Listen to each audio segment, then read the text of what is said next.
CWD is a prion that affects several species, basically including elk, mule deer, and moose, different types of deers.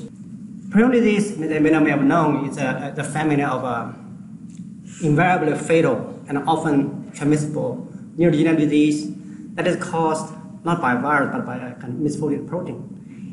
There's no treatment or vaccine available.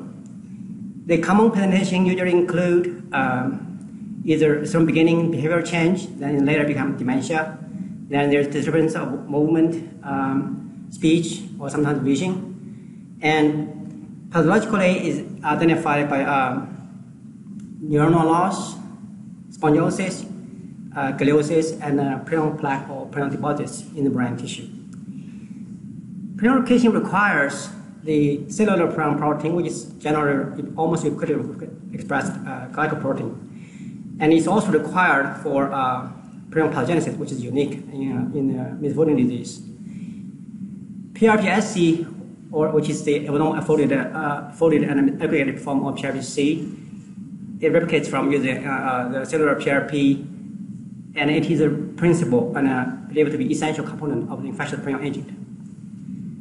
As I mentioned before, prion is the only infectious agent that doesn't require nucleic acids. Prions affect many other, besides humans, many other animals. In humans, it has a diverse form of presentations. The most common form is called Creutzfeldt-Jakob disease, or CJD. Of CJD, the most prevalent form is the sporadic form, which can be divided into 6 subtypes, which I'll mention a little later. Then there's the familial form, also acquired form, the most famous of which is the CRU, and also the variant CJD, which I talk about, as caused by BSE in the cattle. And in the sheep goat, it's called scrapie, which is a prototype of all prion disease, which has been existing for hundreds, if not thousands, years. And the prion disease in service, as I mentioned, is called CWD, which is the subject of my talk. CWD was discovered about half a century ago in Colorado. Since then, it has been spread to 24 states now in the United States, and spread to Canada, which is discovered 3 provinces in Canada, most of them now in Alberta and Saskatchewan, and also briefly transported to South Korea. Last year, the first European CWD case was found in reindeer and moose in Norway. So here is the kind of current distribution map of CWD in the United States. So originally, it started where in Colorado, Wyoming border, and then spread to surrounding region, then crossed the Mississippi River to the Wisconsin area, then crossed to the Canada. CWD is a unique prion disease in that it is only a prion that affects free-ranging animals, which makes it very difficult to contain. It is highly transmissible, probably the most transmissible prions we know of, and it's extremely resilient and very adaptable, makes it very dangerous. Basically, all tissue and fluids or excrete from the infected animal or contains prion infectivity.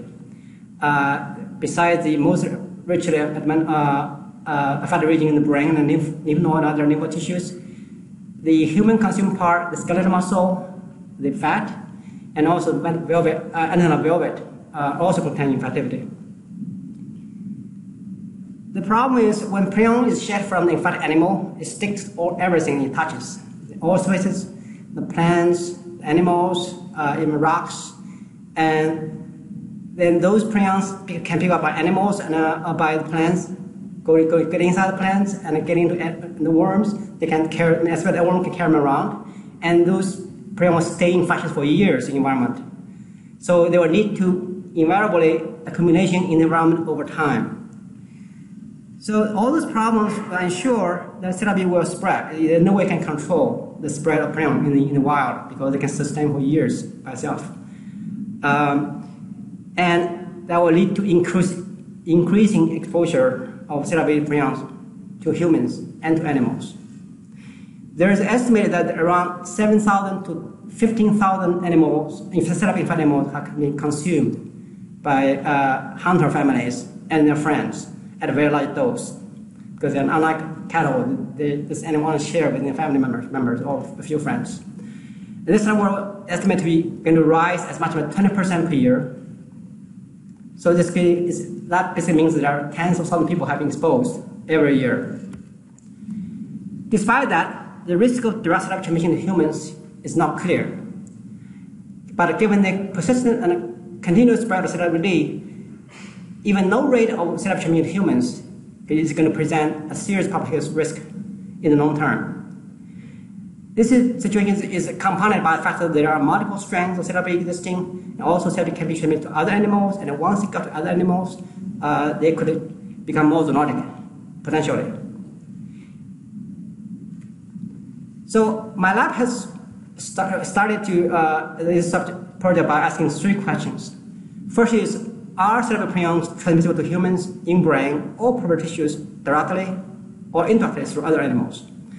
If yes, what are the hallmarks of cerebral prions transmission in humans, and which cerebral prion strain isolated is more zoonotic? And finally, has cerebral transmission to humans occurred already? Most focus on the first 2 questions, because some questions have no data yet. When prions transmitted from one species to animal to another, there usually is something called a strategic barrier, because of how difficult or easy it is for the transmission. We know that the species barrier is determined by the following factors. First is the PRB sequence homology between the prion agent and the host PRBC. In this aspect, the PRB codon 139 methionine polymorphism in humans and the corresponding 132 methionine polymorphism in elk are very influential. The second factor is the PRBSC aggregate conformation, which basically represents prion strain. The third factor is the PRBC expression levels, and the fourth factor, which is very important, is the route of prion infection exposure, and also dose could be important. And finally, the whole genetic background could play some role, but it's not as important, generally speaking. So the question is, first question, is CWD transmissible to humans directly or not? Their current evidence kind of have conflicting, is not consistent. The recent prion conversion experiment in vitro demonstrated that the human PRBC can be converted by CWD prion seeds in vitro at an efficiency that is comparable to that of classical BSC prion, which we know can be transmitted to humans. Secondly, in vivo transmission studies showed efficient CWD transmission to squirrel monkeys, but not to macaques. And when we studied this in human mice expressing human prion protein, their current report all failed to show transmission in the brain, but nobody looked at the peripheral infection before.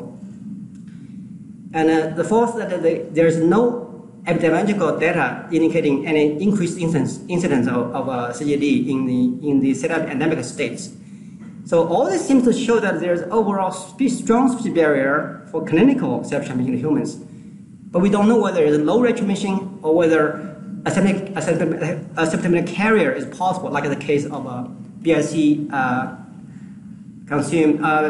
people who are exposed to BSC. And finally, whether some of the separate strains could be, whether there can be more transmissible to humans. So the strategy we used, because we're lacking with a big facility to study big animals, is using human transgenic mice expressing human prion protein of different polymorphism. And we can inoculate the CWD prion from the CWD affected animals to the human mice, and then look at their symptoms and examine their histopathology, the combination of prion protein and the types of the prion accumulated. So we selected multiple CWD isolates from elk, mule deer, and white-tailed deer, and also recently from moose and reindeer. And we showed that first we inoculated CWD isolate into the transgenic mice expressing elk PRP to show that they are highly infectious. As shown here, they can develop disease between 4 to 6 months, generally speaking.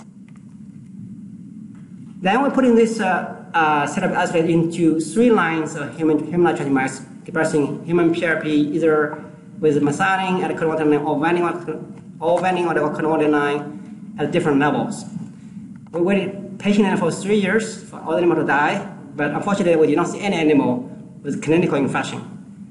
However, when we look at the spleen of those mice, we did find 2 spleen contains prions.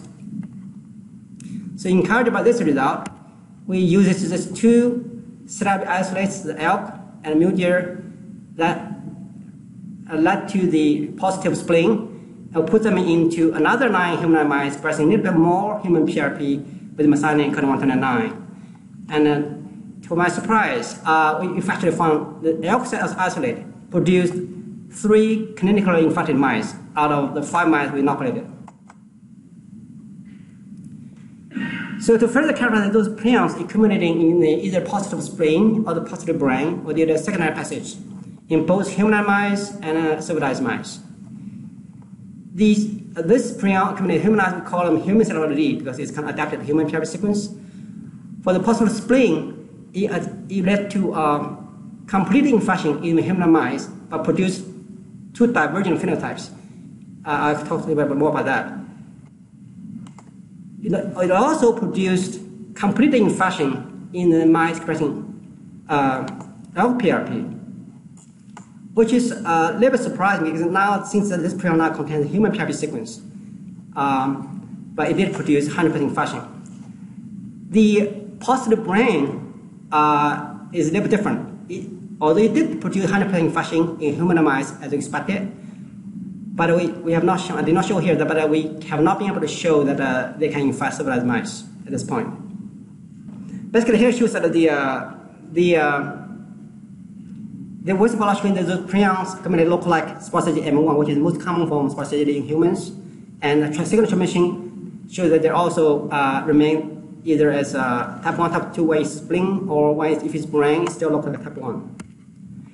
Here just shows the pathology and prion deposit in the mice. Basically shows that the human cerebral spleen can produce spongiosis and PRP deposits just like that of either type 2 or type 1 SPOT-CGD, consistent with what we see before. In civilized mice, it produced the pathology just like the cerebral infection by the elk cerebral D, was different from that of the infection by SPOT-CGD-M1. The lesion profile basically look at the sponiosis in the brain is similar, consistent with what you saw before.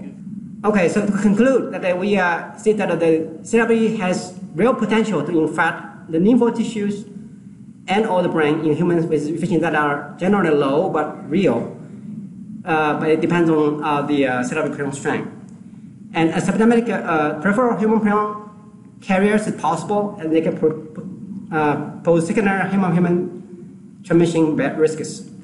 And third, acquired therapy in humans may closely mimic classic SPOT-CGD, which make it difficult to identify. And finally, the efficient transmission with human therapy-like phenotype in civilized mice may be used as a marker to identify the first case of acquired therapy in humans. And I'll skip the rest, and thank you for your time, attention.